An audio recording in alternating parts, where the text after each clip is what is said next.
পবিত্র মাহে রমজান উপলক্ষে ইতালিতে বাংলাদেশ ইমিগ্রেন্ট অ্যাসোসিয়েশন ইফতার মাহফিলের আয়োজন করে।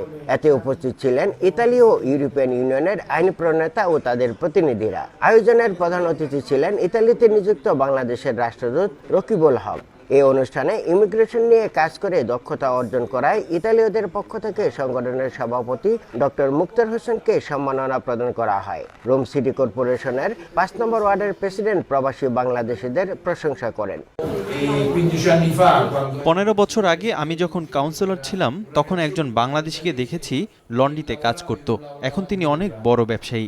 এটা হয়েছে বাংলাদেশিরা পরিশ্রমী বলে। ইতালিতে নিযুক্ত বাংলাদেশের রাষ্ট্রদূত জানান, ঢাকা থেকে স্পন্সর ভিসা এবং ফ্যামিলি ভিসা দেওয়া শুরু হয়েছে। 25 থেকে 30টা গড়ে কিন্তু ভিসা হচ্ছে, শুধু ওয়ার্ক ভিসা, এর বাইরেও কিন্তু ফ্যামিলি ভিসা হচ্ছে, স্পন্সর ভিসা হচ্ছে। আমাদের জানা মতে এই পর্যন্ত গত 3 মাসে কিন্তু 2000-এর উপরে ভিসা প্রদান করেছে। অনুষ্ঠানে ব্যবসায়ীদের ব্যবসা প্রতিষ্ঠান মধ্যরাত পর্যন্ত খোলা রাখা, মুসলমানদের জন্য আলাদা কবরস্থান তৈরি সহ নানা দাবি উত্থাপন করা হয়।